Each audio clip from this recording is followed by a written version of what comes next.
places that this heart of mine embraces all day through.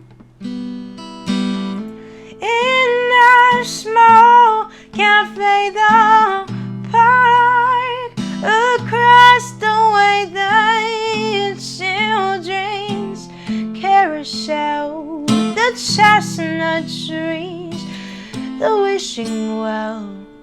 I'll be seeing you in every lovely summer's day, and everything that's light and gay. I'll always think of you that way. I'll find you in the morning sun, and when the night is new, I'll be looking at the moon, but I'll be seeing you.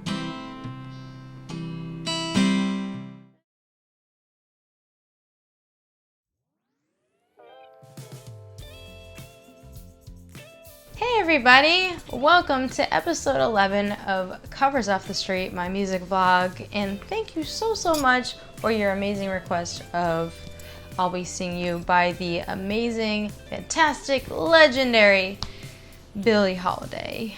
I am so glad to know that you guys are with it, with your music culture, and specifically African American and Black history. I think it's really funny that this happens to be, African American History Month here in the US, which I think is so silly that it's just 1 month. I think it should just be like every day. Like a human being, let's just celebrate. Let's just celebrate the people that the credit is due. So, hi Pepper. Pepper is wanting to say hello. It's just really funny how it just happened to just line up that way, but I wasn't thinking about it when I put it down. A lot of the music industry, going into that just a little bit, most of the reason why our music is what it is right now is because of what the Black community of the world, and specifically in America and all over the world, have contributed. Like, our music wouldn't sound what it would sound like if it literally wasn't for people of that culture and that community. Please remember that whenever you're listening to any song, just remember that it would not be what it is without that. Those are part of the roots. Anyways, welcome. This is the bear, that's what I call it, the bear of the whole making of my interlude album. Some of you guys, supporters, super fans, know some of the things going on that happened. Sorry, Pepper, I'm not ignoring you, just my watch is going all the way up my arm. No, the deal of the release of Interlude was just kind of crazy, but there are going to be nuggets for everybody, so lots of new information. I will try to be as open as a book as possible. If anybody has anything specific they'd like me to go over about the album, please mention in the comments, and please don't forget also to mention that you were here, because I'm always so happy to see that you came by and you watched this, and it's always so lovely to hear from everybody. So I wanted to cover the songwriting first because, or at least I feel like in most instances, the music kind of comes first before you make it into an album. Sometimes with albums it'll be a story, and sometimes it's just like a collection of really great songs to be an album. And for me, I feel like it was kind of a little bit of a mixture of both, but always very much so a little bit of a storyline. Are you gonna sit? I know you've had a big day, but she had a big day. She was around a new human today, weren't you? She met them and she was really scared. So I'd like to go over, how it came together, like how the songs came together. Obviously, Home, the previous couple before episodes of the vlog, I talked about how I wrote Home and then I wanted to write an album and how Home would be on the album, and Home is on the album. I wouldn't say that Home is like the theme of the album. It's a little bit difficult because I mapped out, kind of what I wanted to accomplish. I knew I wanted to tie up a lot of loose ends about the history of just me in within my soul in the music industry and within myself as craft, and then also with having been affected greatly by the passing of my dad when I was really young. And so I really wanted to write about that and honor him and his legacy and what he's left behind for me to carry on with my art. But then also I had a lot of things that I wanted to say, and I wanted to make sure that they got shared. I had this deep feeling in my gut that I just, you know, needed to put it out there for everybody. I felt like I could, I don't know, I guess I felt like what I've been through could somehow help somebody else, and that is really important to me, to get that out there so that people who need to hear it, like you, can hear it. Originally I wanted to go for 12 songs, and it ended up being 10. I wrote more than that. I don't know, I probably wrote about 20 song ideas. Probably even more than that, and like maybe 15 of them got done, and then I, sorry for the shaking, by the way, her tail is moving the microphone. Yes, you are very cute. We all know that.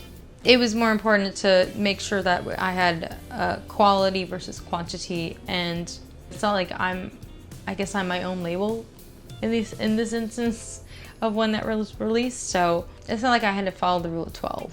So let that be a rule to you if you're trying to release music. Yes, quantity is important to an extent, but it doesn't have to, you know, fit it 100% necessarily. I kind of mapped out where I felt like I wanted to share a spectrum of emotions that I felt were being ignored in the world. I was seeing a lot of people being shut down, street performing, seeing people constantly on their phones, not even just aware of their surroundings and not even just present. Seeing people pay attention to things that were loud as opposed to moving good, and then just watching them walk by and think, okay, I get why they stopped for it, but what was it about whatever distracted them as in their daily life as they walk by that was not as moving as the fact that the street performer on the corner is playing the Beatles, which has changed the world. People didn't even look up to their phones, from their phones going, oh, where's that noise coming from? It's not for me, it's not like a music like, oh, I'm good, listen to me thing. It's the fact that they weren't even aware that there was live music playing, and that was disconcerting to me. It told me that they weren't present emotionally in their body, and I've seen that more and more and more over the past years. And then just in my own relationship dynamics of just meeting people, it's always so great to connect to people, but I'm noticing there's a lack of connection when it comes to self-awareness, but then also someone even expressing their emotions, or even knowing that they have them, being comfortable with them, knowing how to express them. I just noticed that. So when I mapped out the album, I noticed I made a note to myself. I was like, I want to write a song that represents the basic whole spectrum of every emotion, so that when everybody connects to this, they go through all the emotions with me. So that was like, I wanted to create a real experience where there's like a roller coaster from a beginning to end, where people feel all the feels, and then by the end there's resolve, of course, but they feel like they've been on a journey. So I wanted to really share that. I definitely got in my head a lot of just like, how do I write this song, or please don't bite me. I get that you've had a hard day. Humans are scary, but I understand. Please don't bite me. Thank you.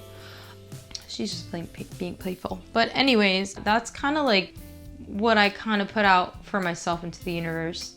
And then slowly the songs started to come together. And I was really scared. I was like, what if I don't? I'm telling my fans I remember just saying this, or just to myself, just saying like, you know, what if I don't meet my deadline of like challenging myself to write all these songs and release it? Or what if they're not good? Or like, you know, there were just all these things that came up. I was, you know, playing out so much and like working on so much stuff. It was just like, how do I find time to like write? Or like, what if they're just not gonna come, the songs won't come. Like there were just all this self-doubt that came up. But slowly but surely, I just kind of like wrote down a couple songs. Shell was also written before the album. It was originally written for a project, and that project ended up not being a good deal. So that didn't happen. I would see how people would react to it, and I would feel really good about it. And I was like, you know what? This needs to be on the album. I think it's something people want to hear, want to keep hearing. So I think that they would enjoy it in a produced form. So that got on it, and then Home got on it, and then the others, some of them kind of came, like inspiration came, and I wrote, and then others, I wrote down themes I really wanted to write about and just kind of explored that. I wrote a lot of it by myself, but I also wrote a good chunk of it. I would say it's probably about 50-50. So 50 of it by myself, and then the other 50% I wrote between me and Ty the Song Guy, and then Trevin, my friend Trevin, we wrote 3 of the songs off the album. So Good, All Right, and I Can't Be. It's really funny how I met Trevin too. Trevin, I met him at a gig seeing my friend Sylvia, mutual friend, and we were both in the room alone, and there was like nobody in the bar. It was like a bar with a stage, and so he goes over to my table going, so we're both alone, let's connect.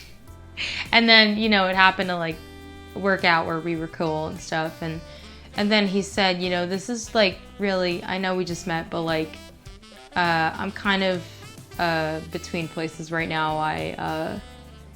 He's like, I know this is kind of a long shot, but like I'm kind of between places and I'm moving my stuff. It's very common in LA where a lot of people will be in between places, and sometimes they'll be couch surfing or living in a car. It's just kind of how things kind of work here sometimes. And when people are in pickles, I was like skeptical at first. I was like, I don't know him. Like, is this okay? Like, is he okay? Is he not just some weirdo? And he's like secretly just being nice right now just so he can stay on my couch. Like, it's like all these thoughts keep coming up. So then I said, you know what, let me review it with my boyfriend, and to make sure he's cool with it, and then I'll let you know.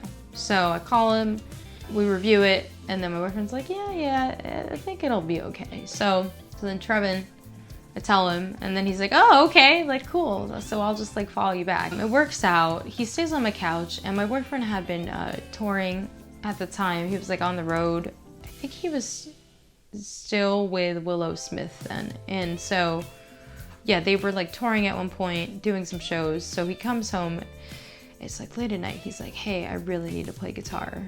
You don't understand, I have not played in like months, like 3 months, and that's such a long time. I was like, really, not at all? He's like, no. So I was like, all right, we just have to be quiet because we're in an apartment complex where everybody can hear everything. And he starts playing, and I just see how Trevin is kind of reacting to it musically, even just with his body movements, with the way he was just creating on top of that. And so I had this gut feeling like, oh, he's gonna be really great to work with. I need to try writing with him. Like, I have a really good feeling. So I made a deal with him. I said, hey, I know you're between places, so how about I let you stay on my couch for a little while we write some songs for my album, because I'm finishing an album, so I help you and you can help me, and I'll pay you in a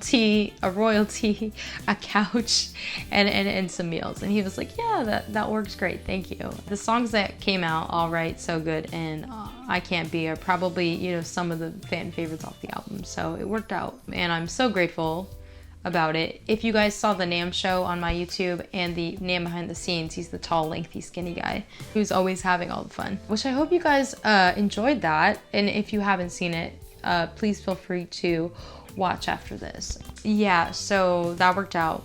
And then Home, obviously I mentioned how I wrote it myself. Letter to My Father, the last track I wrote by myself. And then I had a couple songs reworked. I had guest my friend Mark Pelly, who is known for being the keyboardist, backup singer, and lead guitarist for the band Magic, the guys who sing Rude, you know, why you gotta be so rude, you know, those people. So I don't want to sing it too long because I don't want to get a copyright from YouTube because they're weird about that. But anyway, so just look up Mark Pelly if you want to. He's a really cool guy, amazing guy, and amazing musician. So he helped produce on one of the tracks, and then he had this idea to turn Until I See You Again into a duet. So I was like, at first I was like, I don't know. And then he's like, well, you don't have to. I was like, no, let's try it. So we did, and then I didn't know how to write a guy's part because my perspective is just different as a woman when it came to like an opposite sex relationship from my perspective. It's totally fine if you want to do a same-sex perspective duet. For me, because that's just what I relate to personally, decided to go that route. So I got my friend Jimmy to come in, who's also an amazing songwriter, Jimmy Pearson, and he just helped me put it together, and like everything just fell into place so easily after that. So I'm just really proud of like what we did together in that respect. Graduating, I pretty much wrote on my own. Bridge was all production, so I didn't write that. I just knew that I wanted it there. Electrolyting was co-written. We Are the Same, it was basically co-written with, it was like a loop of a song idea that Ty the Song Guy had that I took and changed and all that, so that was cool. Yeah, so I want to say it was like about 50-50, where I wrote a lot of it, but there were songs where I definitely had a lot of help, which I'm super grateful for. I put my hands together and my cat's on my hand, so this is my... Those songs slowly came together, and before I knew it, I said I wanted to write all my album songs by the end of the year, so I did. At first we were gonna make it. We were just gonna make the album. We talked over as a team, and we decided that, like, you know, it would be really great to hire the people that I hire in my band and hire players and stuff. We wanted like cool players and stuff because, yeah, I mean, it could all be produced by 1 to 2 people, but we really wanted it to have a lot of personality and shine, and to have the right support help me tell my story. So we decided that I was going to raise the money to hire all the people that I wanted to hire to play on the album, but also to make sure it was really good and to raise enough to do press with as well. Before we jump more into that, that's gonna be on the next vlog episode, so stay tuned for that. While we were figuring that out, we took this drive up to Portland to meet Ty the Song Guy's biological father. He's a sperm donor, baby. We will go into that for sure in another vlog episode because I have some relevant information regarding that, which I think would be a cool nugget for you guys to know. But anyways, so we went, I just remember us driving up to Portland, getting all the songs together, figuring out, you know, I mentioned that I probably had like 20 song ideas. At that time, it probably had narrowed down to like 11 or between 11, 12 songs. And then we decided we were gonna make it to 10. The one that didn't make the album was called Don't Stop Dreaming. And I was a little bit sad about it. It's still a song that could maybe be released. It didn't quite fit as well as the other songs did from a production standpoint, but also it just wasn't, it was strong, but it wasn't as strong as the other songs. So me and Ty the Song Guy, we drove up to Portland, 15-hour trip. We had a lot of time. So I just remember getting out a big notebook that one of my fans got me, Tom Critch, and it was my left-handed notebook that he got me, because the joke is I'm left-handed, but I play the guitar right-handed, true story. So we get it out. Each page has like specific stuff. He's telling me what to write down. Ty the Song Guy's like, he says like, okay, so let's figure out what songs we're doing and what order to put them in. So we talk it out and I list it down, and then we start mapping out like the budget. How much are we gonna pay people? All of this stuff. That was after around the time of raising the funds, but more on that next episode. So please stick around. Thank you guys so much for watching and for sticking with me and for stopping by and for all that you do. I'm so grateful for you and for my super fans on Twitch, for the community that I've been building, and please stick to the end of the video to help choose the next cover for next week. You must vote in the comments of the YouTube video or it won't count. So please vote in the comments. Top choice of the 3 listed after this. And I can't wait to see what you guys vote for. I'll see you next week. Bye. Thanks for watching. Please consider supporting Sarah Lightman on Patreon.